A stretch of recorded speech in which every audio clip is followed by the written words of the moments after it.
السلام عليكم ورحمة الله وبركاته. طلبة الصف الأول إعدادي عاملين إيه؟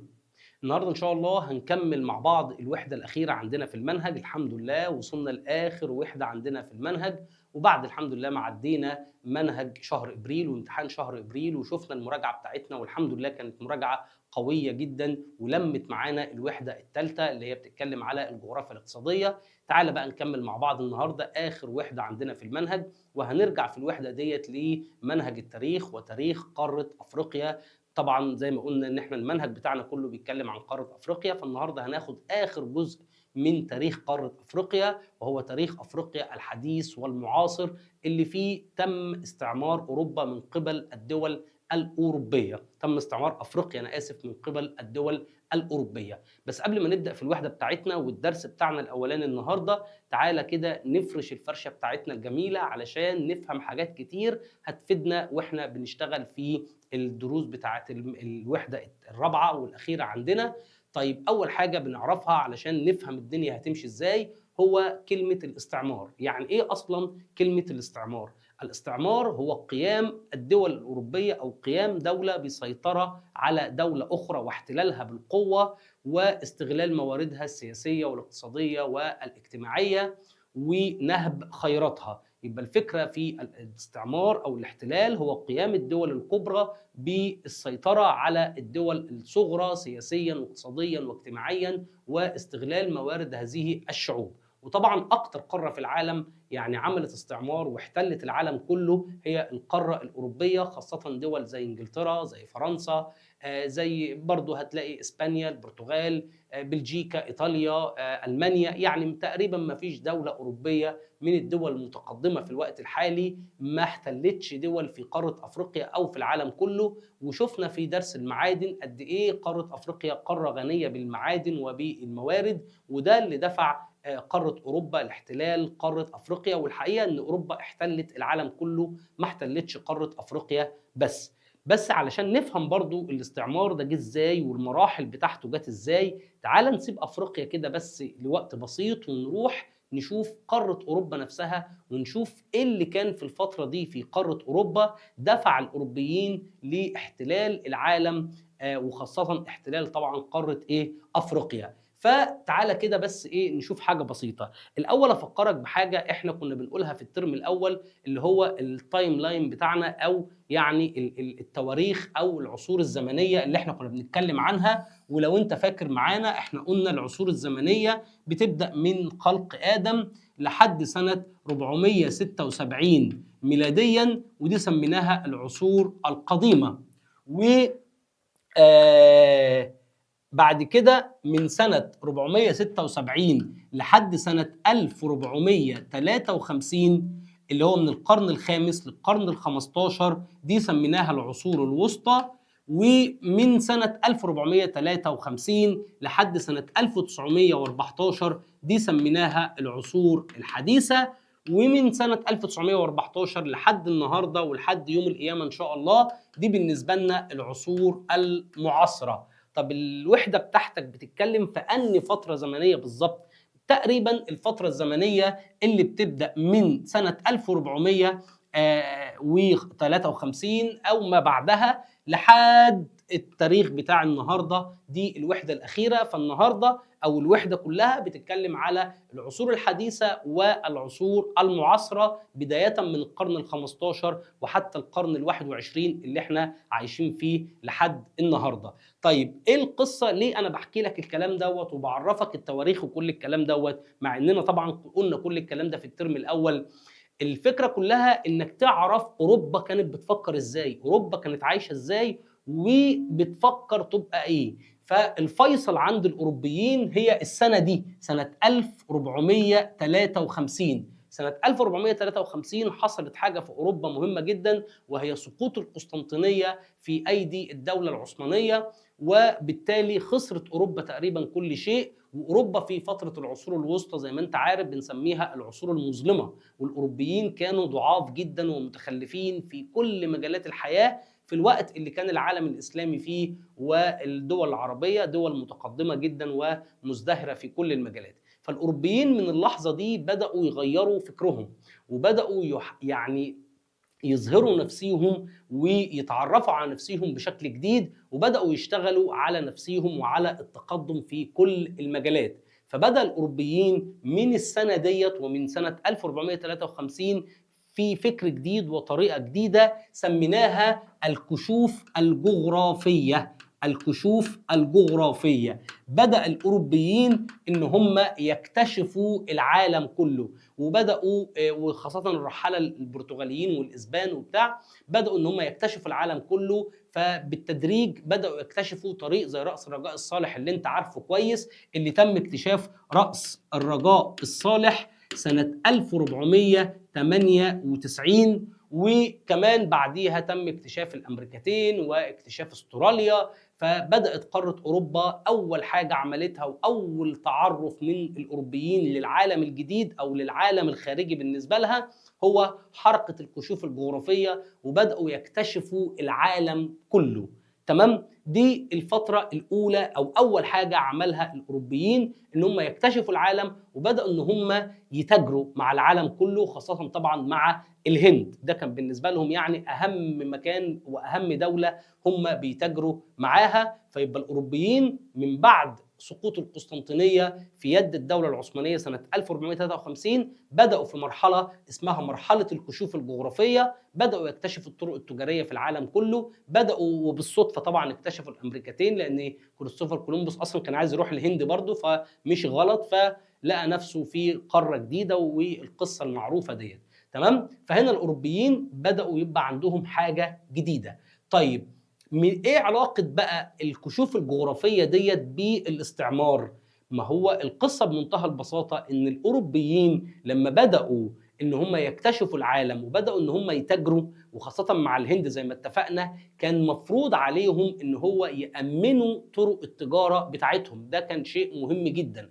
عشان كده الاوروبيين بدأوا في المرحلة الاولى دي اللي هي مرحلة الكشوف الجغرافية ان هم يكونوا مستعمرات صغيرة ليهم على الساحل الغربي لقارة أفريقيا. وبالمناسبة الكلام ده برضو قلناه في الترم الأول لما كنا بنتكلم على الكشوفات أو نشر الإسلام في أفريقيا وكل الكلام ده. قلنا إن الأوروبيين كانوا بيستعمروا الساحل الغربي في أفريقيا المطل على المحيط الأطلنطي، لأن ده طريقهم إلى الهند عبر طريق رأس الرجاء الصالح. فبدأوا في الأول بس وفي المرحلة الأولى من الكشوف الجغرافية إن هم يكونوا بعض المستعمرات الصغيرة، والمستعمرات ديت كان بالنسبة لهم عبارة عن محطات أو زي موانئ تجارية بالنسبة لهم بترسو عليها السفن، وبيتاجروا مع القبائل اللي موجودة والشعوب اللي موجودة من خلال التجارة بتاعتهم ديت. وطبعا خاصة تجارة العبيد أو تجارة الرقيق اللي كانوا بياخدوهم ويودوهم الأمريكتين،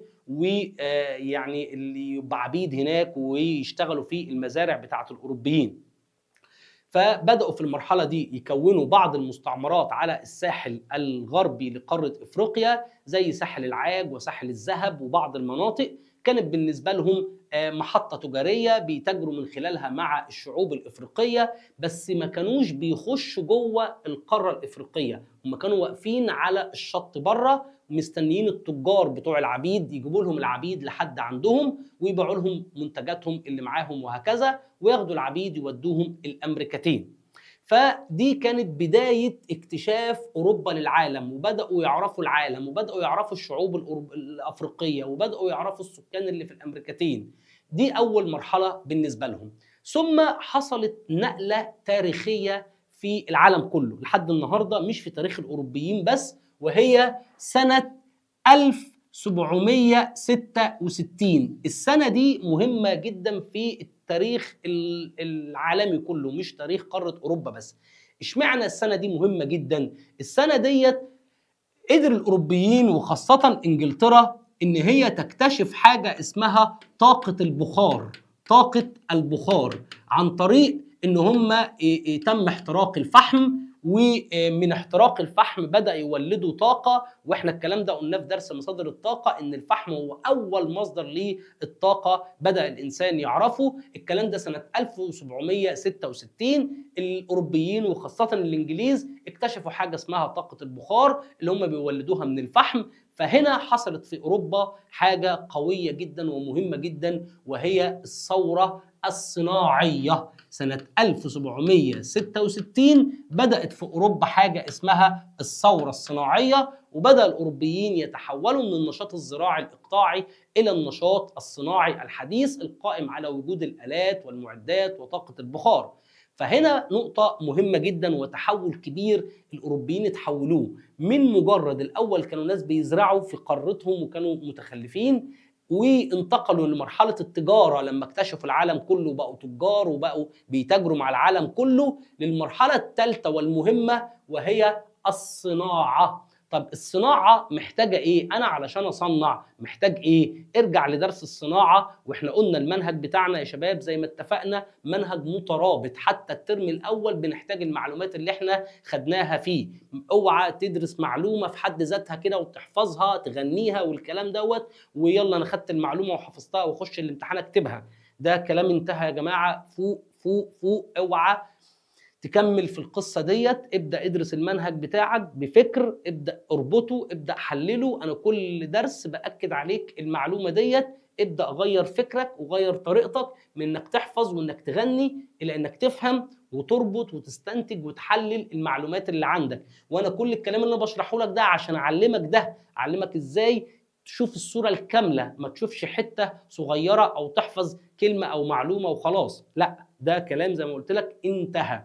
تاني حاجة عشان برضو تتعلم وانا بأكد عليك الحتة ديت، اوعى تتفرج عليا من غير ما تكون ماسك ورقة وقلم، والنوتس اللي انا بكتبها والتواريخ والكلمات الصغيرة اللي انا بكتبها اكتبها عندك، ودي مهمة جدا وهتخليك انت تتدرب على الطريقة اللي انا بقول لك عليها، انك تربط وتحلل وكل الكلام دوت. والنهارده في الدرس بتاع النهارده هربط لك حاجات كتير قوي ببعض هتتفاجئ بشكل كبير قوي. طب تعالى كده نشوف بقى الاوروبيين. يبقى احنا عشنا مع الاوروبيين كده فترة التخلف بتاعهم في العصور الوسطى، وبعد كده من الفترة من 1453 ل 1766 الفترة اللي هم عملوا فيها الكشوف الجغرافية وبدأوا يكتشفوا العالم، وكانوا بيشتغلوا في الأساس في حرفة الإيه؟ التجارة. من سنة 1766 يعني في منتصف القرن ال 18 بدأ الأوروبيين يتحولوا لحرفة ثالثة وهي حرفة الصناعة الحديثة. طب الصناعة محتاجة ايه؟ وزي ما قلت لك ارجع لدرس الصناعة. عشان تصنع محتاج كذا حاجة مهمة جدا. محتاج نمرة واحد مواد خام، محتاج مصادر طاقة اللي هي الفحم، محتاج حاجة مهمة جدا وهي السوق عشان ابيع فيه المنتج بتاعي. ما انا لما اصنع كميات كبيره واعمل مصانع في كذا نشاط، في الحديد، في الذهب، في النحاس، في الحاجات دي كلها، وابدا اصنع وابدا انتج كميات كبيره، هحتاج ابيع.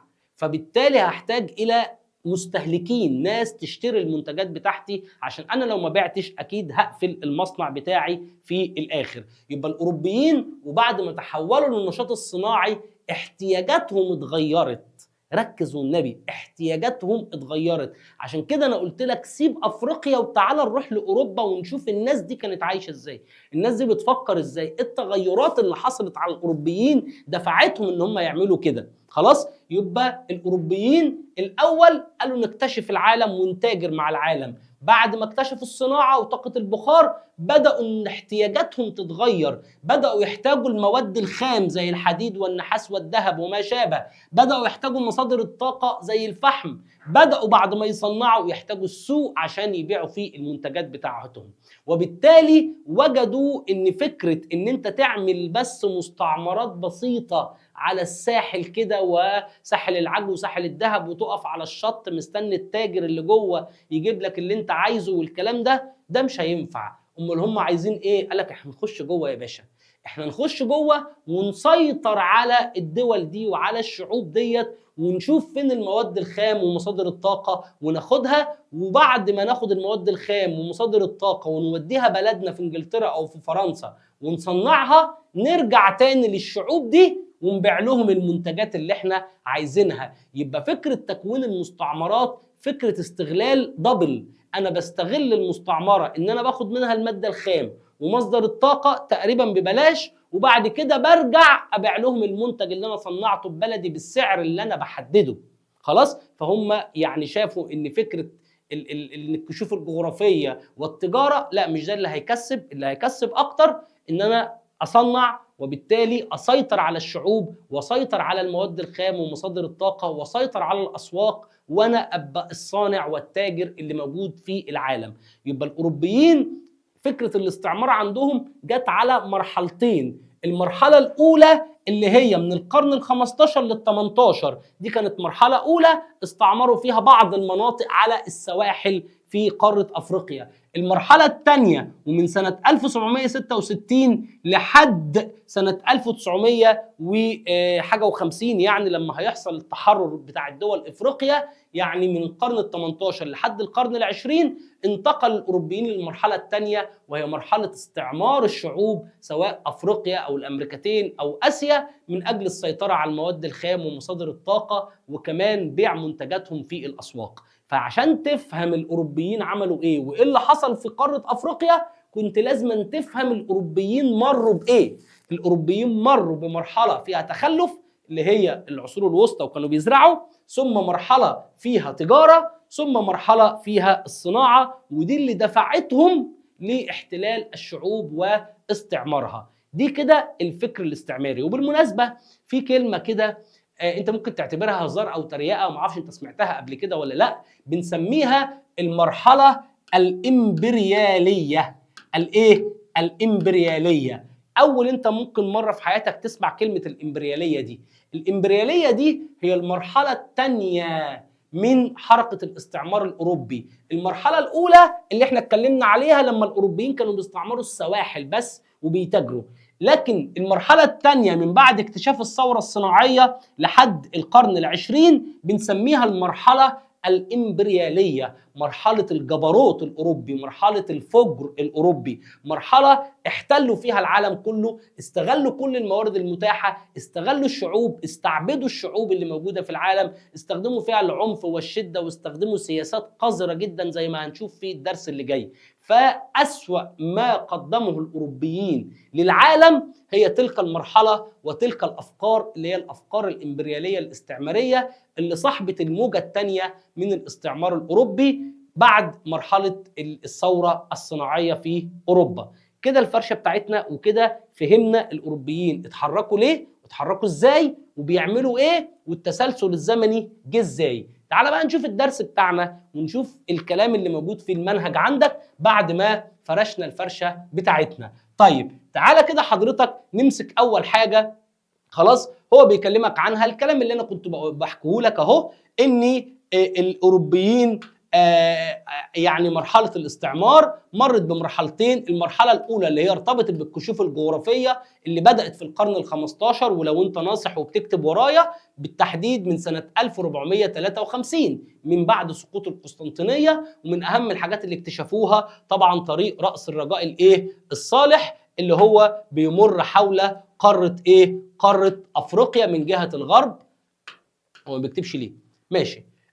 من جهة غرب أفريقيا زي ما أنت شايف كده وصولا إلى الهند، واحتلوا بعض المناطق على الساحل. ولو أنت شايف كده كويس، بص بص بص بص بص الكلمة اللي أنا قلتها لك وأنا بشرح لك أهي، اللي هي كلمة كلمة ساحل الذهب بقى. ساحل الذهب اللي هي حاليا دولة غانا. يبقى هم في الأول كانوا بيحتلوا المناطق اللي على الساحل وعملوا ساحل الذهب زي ما انت شايف كده بالظبط. طيب تعالى كده، يبقى دي اول مرحله عملها الاوروبيين اللي هي المرحله اللي ارتبطت بالكشوف الجغرافيه اللي بدات في القرن ال15. ثم المرحله الثانيه اللي ارتبط بقى فيها الاستعمار بالثوره الصناعيه اللي بدات طبعا في انجلترا او في بريطانيا زي ما تسميها، ما فيهاش مشكله بالنسبه لنا.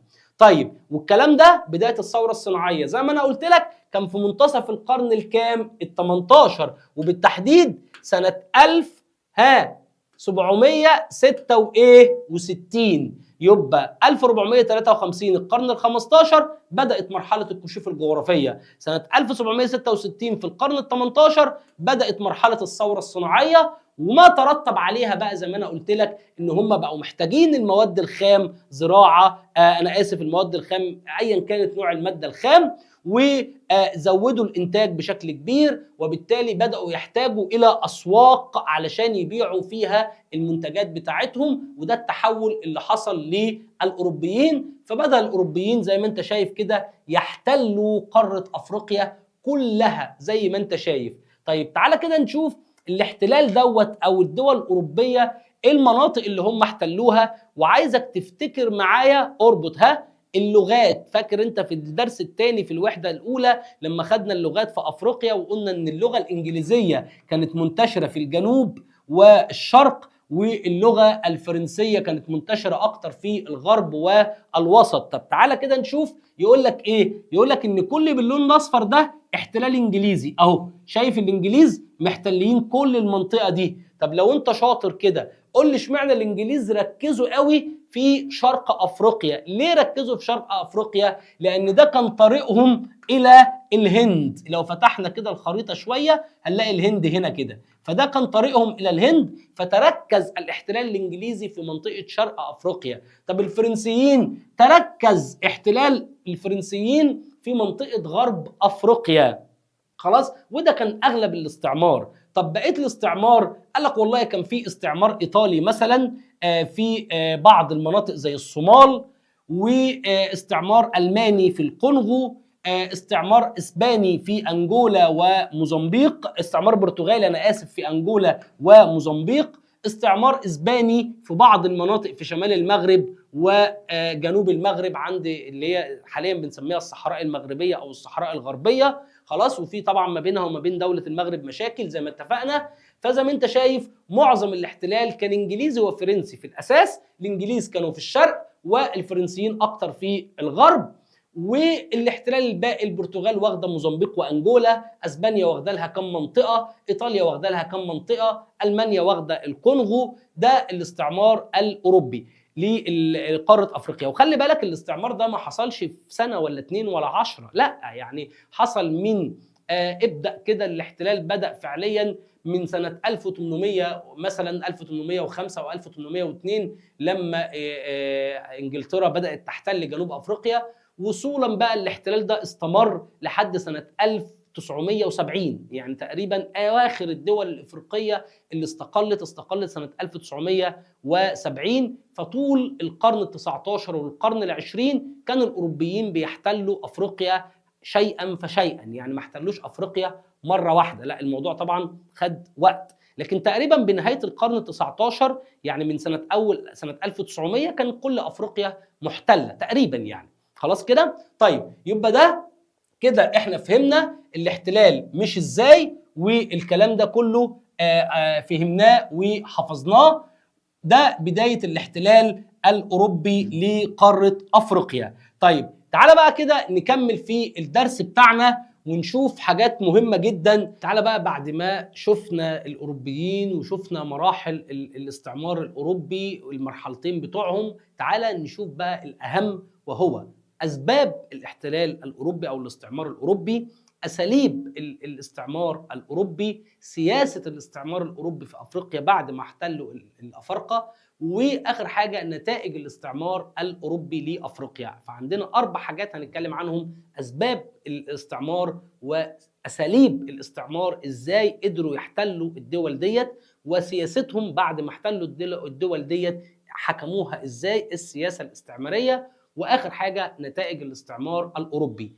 فتعالى كده نمسك واحده واحده. وطبعا باكد عليك كل مره ان انت لما بتيجي تدرس اسباب او نتائج او مقومات او اي حاجه لازما بتقسمها لاسباب سياسيه وعسكريه اقتصاديه اجتماعيه، علشان وانت بتشتغل لازم تفرق في كل الحاجات دي. مش كل الاسباب واحد. وخلي بالك في الكتاب هتلاقي الكتاب بتاع الوزاره يعني مكتوب الاسباب ورا بعض، مش متقسم اسباب سياسيه واقتصاديه وعسكريه واجتماعيه وكل الكلام دوت، لا. فانت لازم تبقى فاهمها، عشان كده بقول لك النوتس معاك وتشوف الدنيا تمشي ازاي. طيب وحاجه برضو ثانيه بقول لك، انت على طول معاك ورقه وقلم وعلى طول بتربط. فهنا هنربط حاجه مهمه جدا هقولها لك في الاخر بعد ما اخلص لك دول.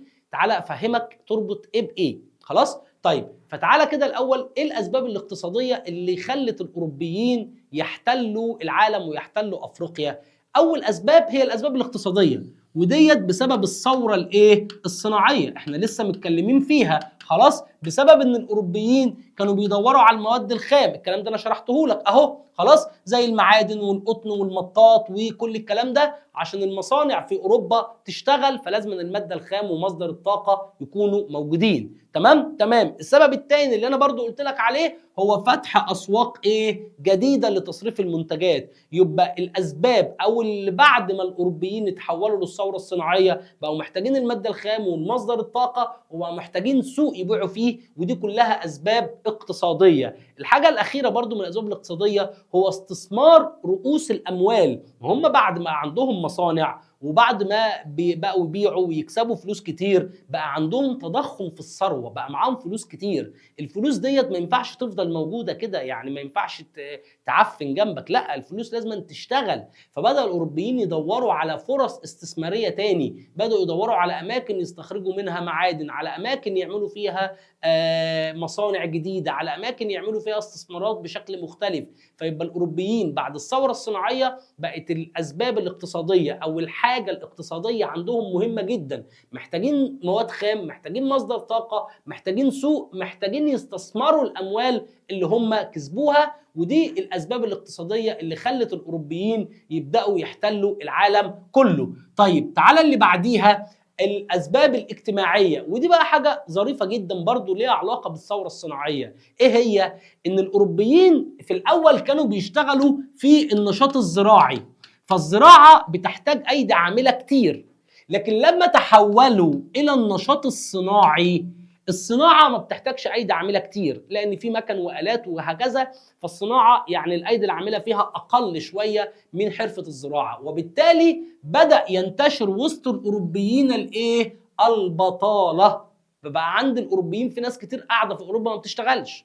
خلاص، طب نعمل ايه؟ نحل بقى القضيه الاجتماعيه دي ازاي؟ انا كحكام دول انا بقى عندي بطاله، اي نعم الدوله بتكسب فلوس، اي نعم في مستثمرين بيكسبوا فلوس وكل حاجه، بس انا عندي بطاله، عندي جزء من شعبي ما بيشتغلش، فلازم الناس دي تلاقي شغل. طب تلاقي شغل فين؟ قال لك لو احنا عملنا مستعمرات واحتلينا العالم كله هنبدا نعمل حاجه اسمها الهجره، ويبدا الانجليز اللي هم قاعدين من غير شغل بطاله يهاجروا يشتغلوا في افريقيا، يبدا الفرنسيين يهاجروا يشتغلوا في افريقيا. وطبعا كل واحد في المنطقه اللي هم هيحتلوها، الانجليز في مناطق جنوب افريقيا والفرنسيين في الشمال والغرب، ودي المنطقه اللي هم كانوا بيسيطروا عليها. يبقى الثوره الصناعيه ادت يعني وجود مشكله اجتماعيه. خلي بالك من النقطه دي، سؤال مش باين عندك في الكتاب كويس، ان من نتائج الثوره الصناعيه حدوث ازمه اجتماعيه في اوروبا وانتشار البطاله بسبب التحول من النشاط الزراعي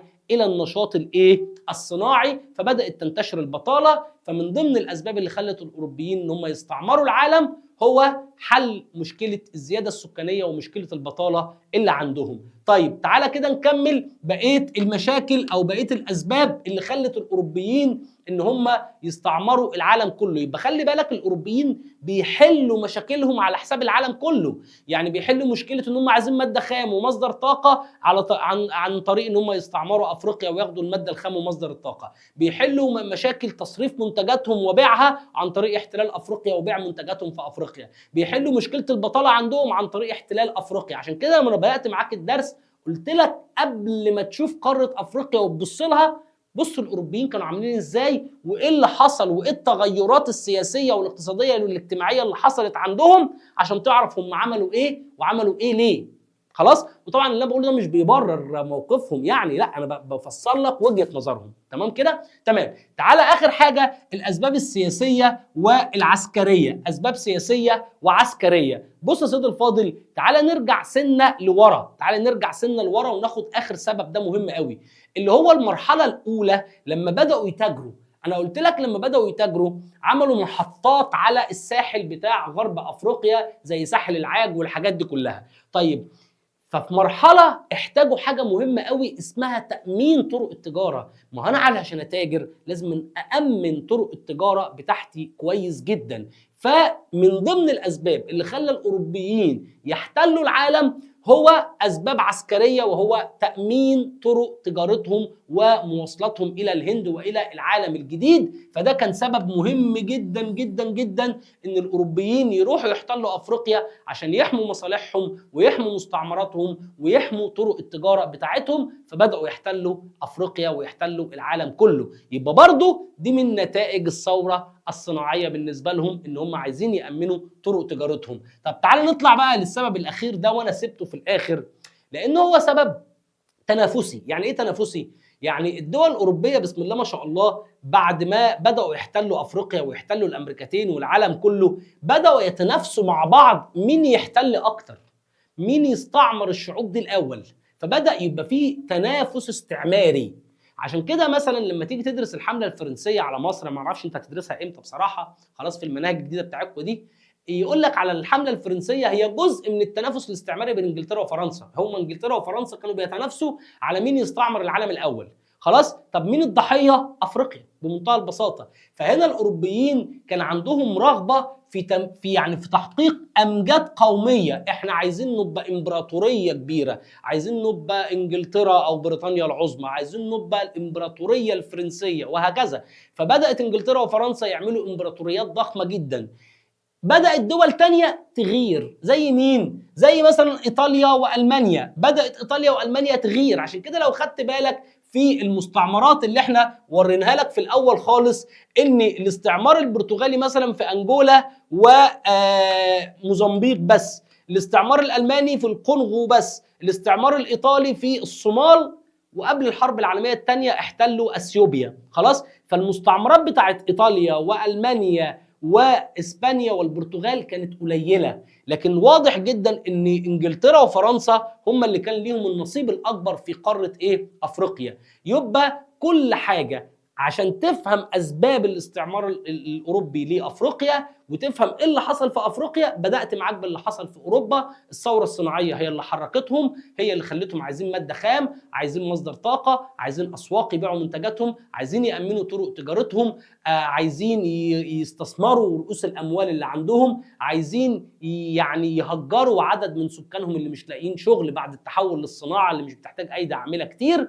وعايزين كمان، او دي بقى في الاخر، ان هم يتنافسوا مع بعض. فبدا ان هم يغيروا من بعض ويحتلوا ما بقى من قاره افريقيا. وطبعا كمان تامين طرق التجاره. دي الاسباب اللي خلت الاوروبيين يحتلوا العالم كله. يبقى نراجعها تاني مع بعض. هي الأسباب الاقتصادية، الاجتماعية، السياسية والعسكرية. الاقتصادية كلها بتتكلم على المادة الخام ومصدر الطاقة والفلوس، والاجتماعية بتتكلم على حل مشكلة البطالة، والسياسية والعسكرية بتتكلم على التنافس ما بينهم على تكوين أمجاد قومية وكمان تأمين طرق تجارتهم. طب الربط بقى اللي احنا بنتكلم عنه دايما، مين عندك في المنهج انت خدته عمل توسعات؟ محمد علي، صح؟ وسعيد باشا والخديوي اسماعيل، صح كده؟ طب تعالى بقى نشوف اسباب. فاكر انت اكيد كويس الكلام ده وخدناه في مراجعه الوحده الثانيه، وعملت لك جدول وقارنت لك ما بين محمد علي وعباس وسعيد واسماعيل وعملت لك كل حاجه. فتعالى كده بقى نشوف مع بعض، ولو ما كنتش شفت المراجعه بتاعت الوحده الثانيه روح شوفها. تعالى كده نشوف هل الاسباب بتاعت محمد علي والخديوي اسماعيل وتوسعاته في افريقيا هي نفس الاسباب اللي خلت الاوروبيين يعملوا كده؟ وهل محمد علي عمل زي الاوروبيين وكان عنده نفس الاسباب ونفس السياسه فيما بعد؟ تعال نشوف.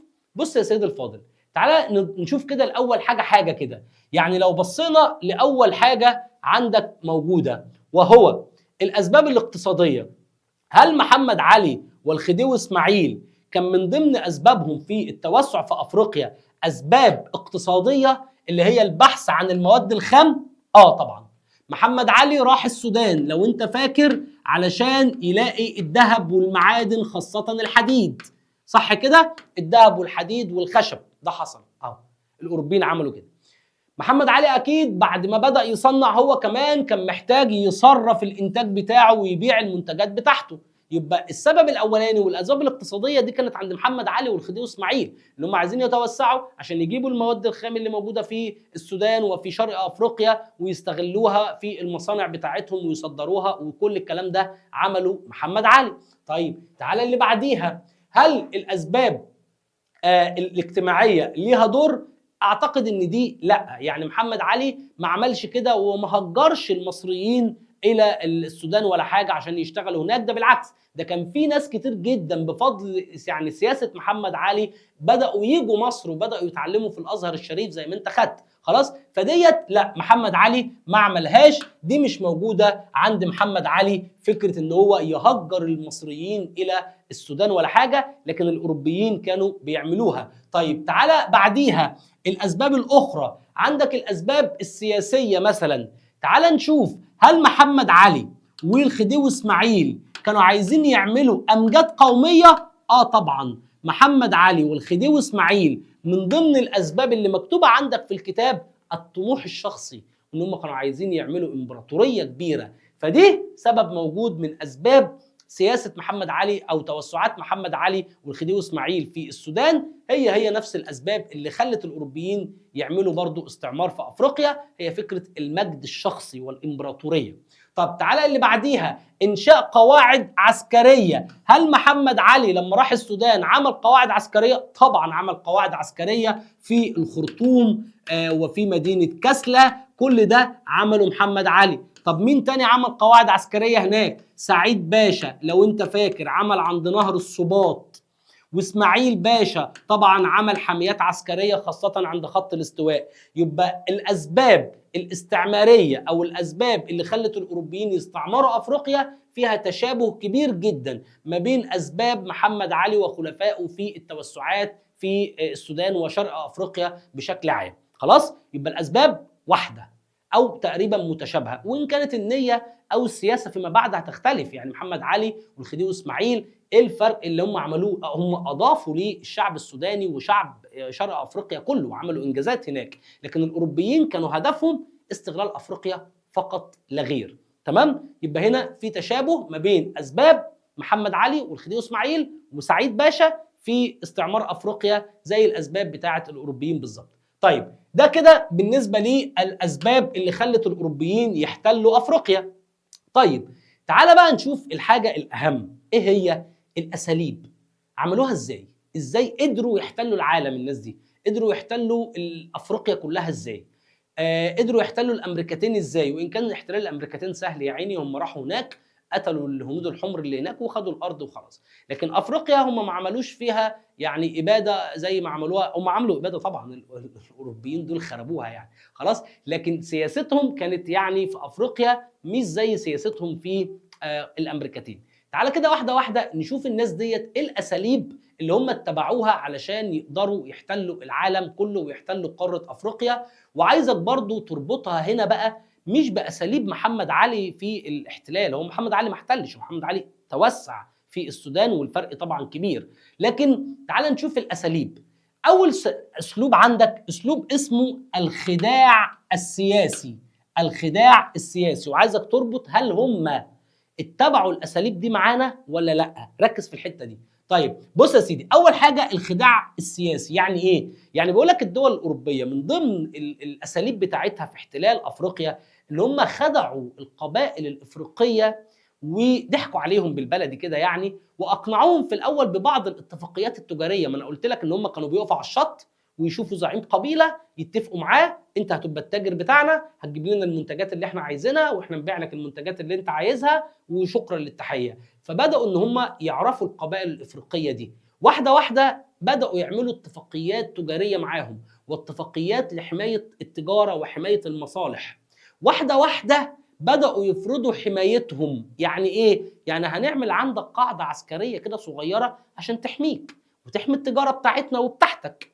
طب بعد شويه بداوا يدعوا ان هذه الاراضي من حقهم وان دي بتاعتهم، وان الاتفاقيات دي كانت اتفاقيات ملكيه للاراضي مش مجرد اتفاقيات لحمايه مصالحنا او لحمايه التجاره اللي ما بيننا. يبقى الاوروبيين خدعوا زعماء القبائل الافريقيه ووقعوا معاهم معاهدات واتفاقيات عشان يحموا اراضيهم، وبعد كده ادعوا ملكيتهم لهذه الاراضي. طب دي بتفكرنا بمين؟ مين اللي كان ليه علاقه بالقبائل الافريقيه؟ زي ما انت قلت بالظبط، محمد علي وسعيد باشا. لو انت فاكر محمد علي منع القبائل من فكره ان هم يبقى عندهم مجالس عرفيه ويتدخلوا في القضاء، انما سعيد باشا رجع تاني القبائل وخلاه وعمل منهم المجالس العرفيه واتدخلوا في الحكم وعمل مجالس الاقاليم عشان يبقى ليهم الحكم. يبقى هنا الفرق كبير في اسلوب تعامل محمد علي وسعيد باشا واسلوب تعامل الاوروبيين مع القبائل الافريقيه. محمد علي اي نعم ما اعتمدش عليهم، بس ما عداهمش، ما ادعاش ان دي ارض ولا حاجه، خلاص. وسعيد باشا اعتمد عليهم في الحكم زي ما اتفقنا وشاركهم في الحكم، لكن الاوروبيين خدوا ارضهم وخدعوهم. ده اول فرق ما بين اسلوب محمد علي وسعيد باشا واسلوب الاوروبيين. طب تعالى اللي بعديها، استغلال الشعارات الانسانيه، يعني وكم من الجرائم ترتكب باسم الانسانيه. بص حضرتك، الاوروبيين ادعوا وخاصه بريطانيا لما احتلت زنجبار ادعت ان هي جايه عشان تكافح تجاره الرقيق، التجاره غير الانسانيه. يا سلام، بص حضرتك كده، يعني الاوروبيين اللي اصلا كانوا بياخدوا الافارقه كعبيد ويودوهم يشتغلوا هناك في الامريكتين في العبوديه والسخره وزراعه الاراضي الزراعيه بتاعتهم هناك في الامريكتين، الاوروبيين او بريطانيا هي اللي بتدعي ان هي جايه زنجبار علشان تمنع تجاره الرقيق، التجاره غير الانسانيه. طبعا ده خداع، ده شعار زائف زي الامريكان كده، ان ننشر الديمقراطيه والكلام الكبير لهبل ده، سيبك منه خلاص، كل ده يعني خداع يعني.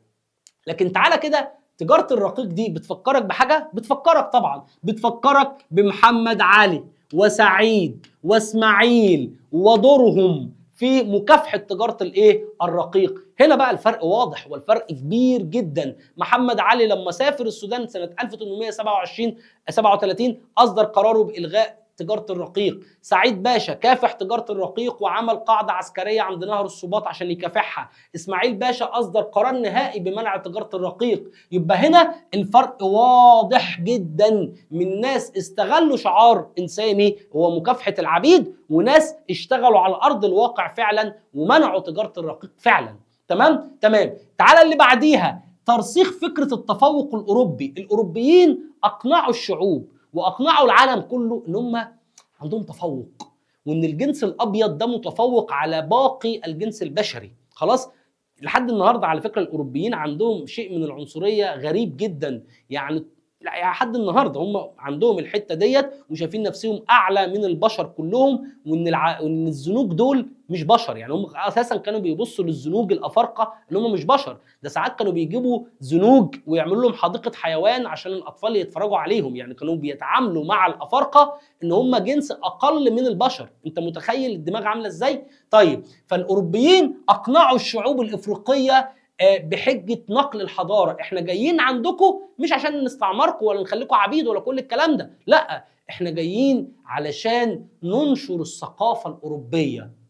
طب تعالى كده، هل محمد علي لما راح هناك ادعى تفوقه ولا فعلا نشر حضاره وعمل مدارس وعمل مستشفيات وعمل مصانع وعمل مدن حديثه زي الخرطوم وكسله، صح؟ واسماعيل باشا عمل نفس الكلام، وسعيد، حتى عباس يا راجل عمل مدرسه. يبقى هنا محمد علي وخلفائه عكس الاوروبيين تماما، هم ما ادعوش ولا حاجه تفوقهم، ده بالعكس دول قاموا بالفعل بنشر الحضاره الحديثه في السودان ومناطق شرق افريقيا، صح كده؟ يبقى لحد دلوقتي اسلوب محمد علي وخلفائه في التعامل مع الشعوب الافريقيه غير اسلوب الاوروبيين خالص. الاوروبيين كلها شعارات وكلها ادعاءات كاذبه، خلاص. لكن محمد علي وخلفائه كانوا بيشتغلوا على ارض الواقع فعلا، وبيحاربوا تجاره الرقيق فعلا، وبينشروا الثقافه والحضاره فعلا. تمام. تعال نشوف اللي بعديها، اسلوب كمان، ودي بقى مهمه قوي، النشاط التجاري.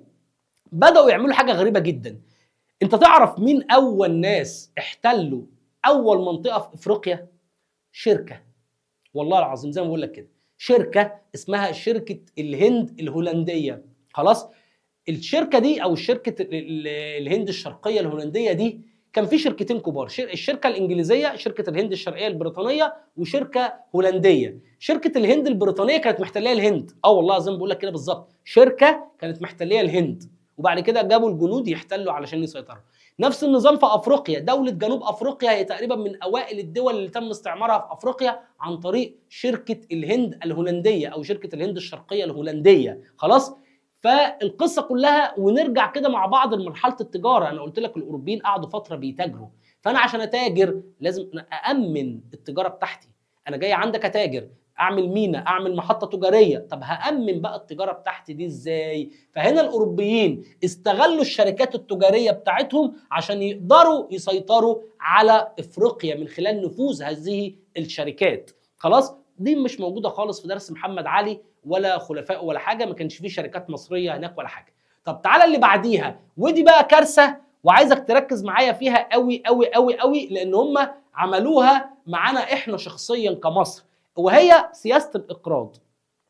وقعوا الدول الاوروبيه في ديون غير طبيعيه، عايز قروض خد، عايز فلوس خد، عايز خد خد خد. جه وقت الدفع بقى عجزت الدول الافريقيه عن السداد، فبدات الدول الاوروبيه بقى تتدخل. انا جاي استعمرك وجاي احط ارض ايدي مش علشان ارضك ولا لا، عشان فلوسي اللي ليا عندك. طب دي بقى الاوروبيين عملوها مع مين؟ عملوها مع الخديوي اسماعيل نفسه.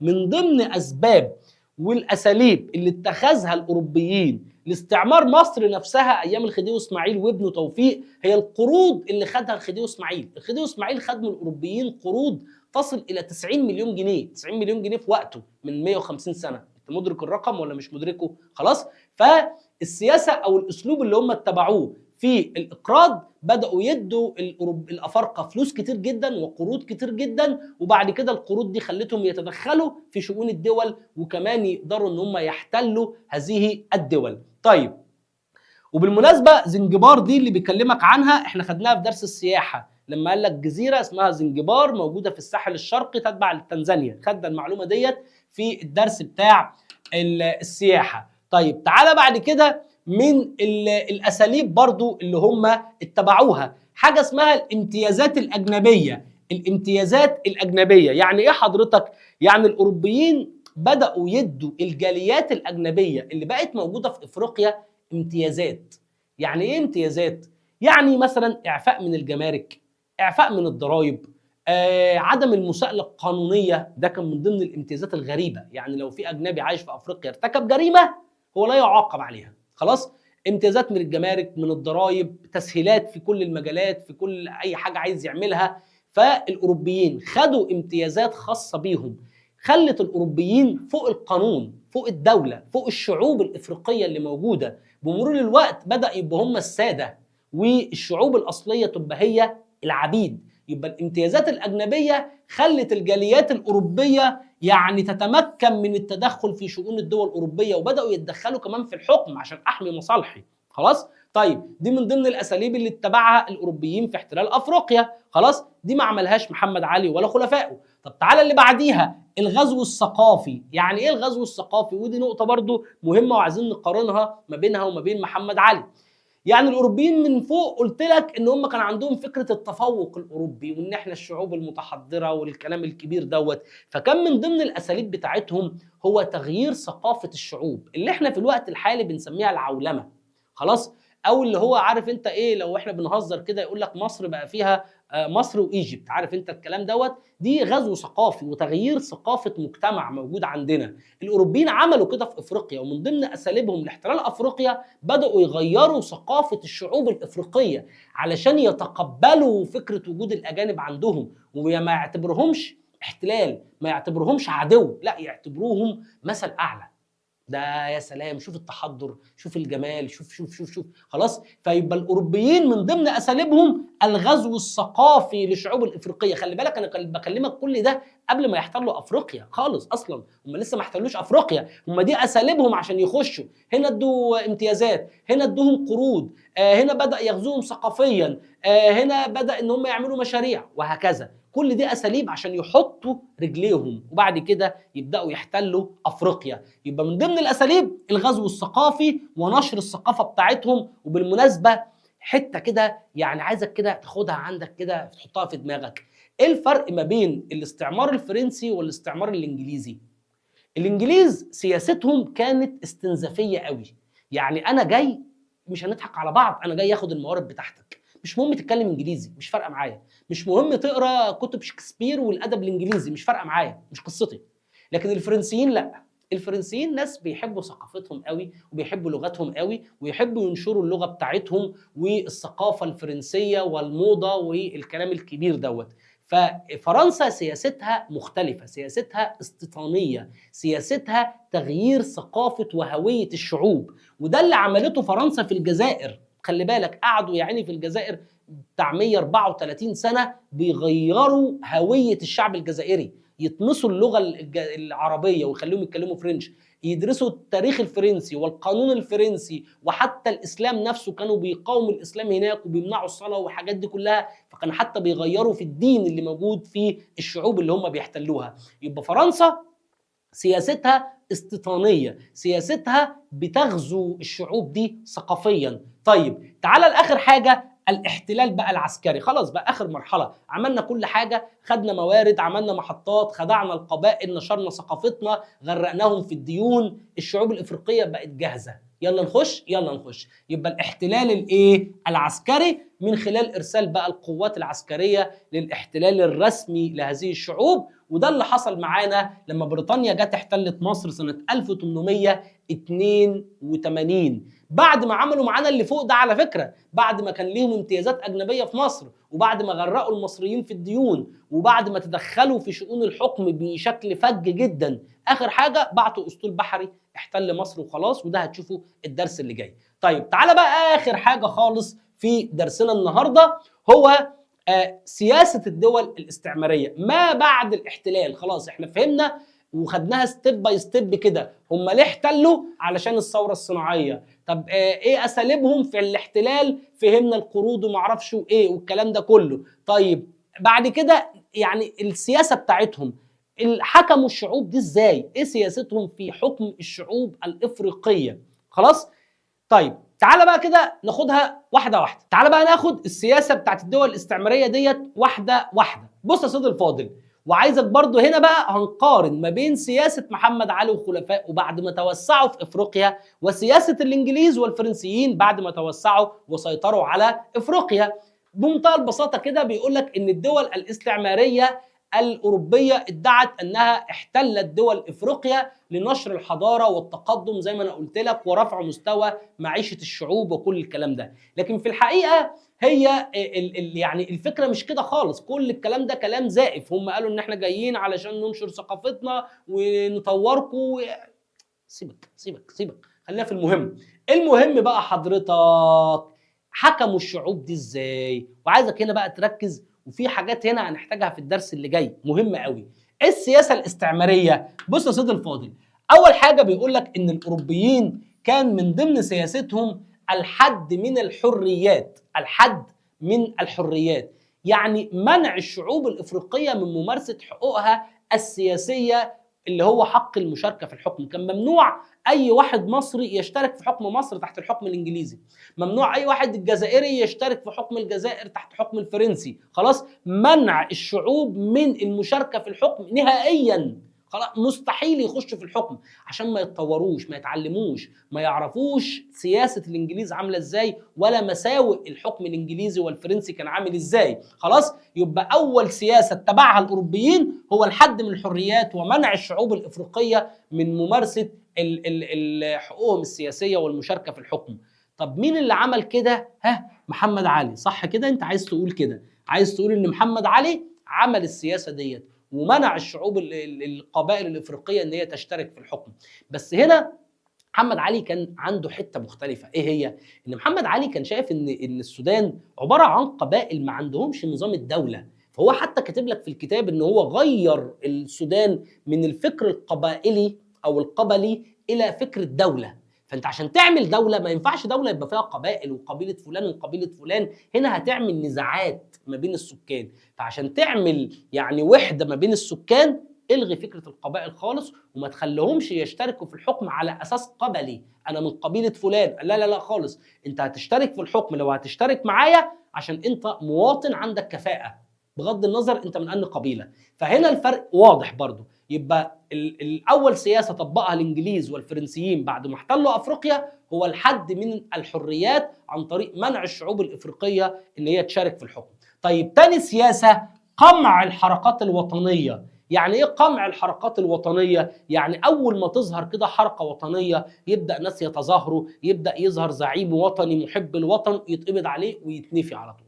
اقبض انفي يلا، او يترمي في المعتقل. طب ايه الامثله بقى عملوا كده ازاي؟ قال لك مثلا مديك واحد زعيم غاني اسمه كوامي نكروما، وزعيم مصري اسمه سعد زغلول، وده اتنفى مرتين. وعلى فكره في كذا واحد اتنفى، يعني احمد عرابي برضو اتنفى وحاجات كده. خلاص، فديت كانت طريقه متبعه عند الاوروبيين، اول ما يظهر زعيم والناس تحبه اقبض عليه انفيه بره البلد، خلاص خلص الموضوع على كده. خلاص تمام. يبقى اول سياسه الحد من الحريات، ثاني سياسه قمع الحركات الوطنيه. طيب تعالى بقى اللي بعديها، اتباع سياسه فرق ايه تسد. سياسه فرق تسد يعني ايه فرق تسد؟ يعني فرق الشعوب الافريقيه. وده عكس اللي انا لسه قايله لك، ان محمد علي كان عايز يجمع الشعب السوداني، واي خلاف ما بينهم واي حاجه ممكن تخليهم يختلفوا كان بيلغيها. فكره ان انت من قبيله وانا من قبيله دي ممكن تصير نزعه ونقتل في بعض عشان ادافع عن قبيلتي، لكن لما نلغي فكره القبيله ونعيش كلنا في وطن واحد، هقتلك ليه وتقتلني ليه؟ خلاص.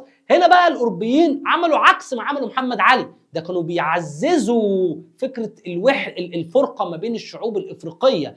طول ما الشعوب متفرقه هم هيسودك، اول ما انت تتجمع وتبقى ايد واحده هتقدر عليهم بمنتهى البساطه. خلاص، فكان علشان يفضلوا هم موجودين كان لازم ان الشعوب الافريقيه دي تبقى متفرقه.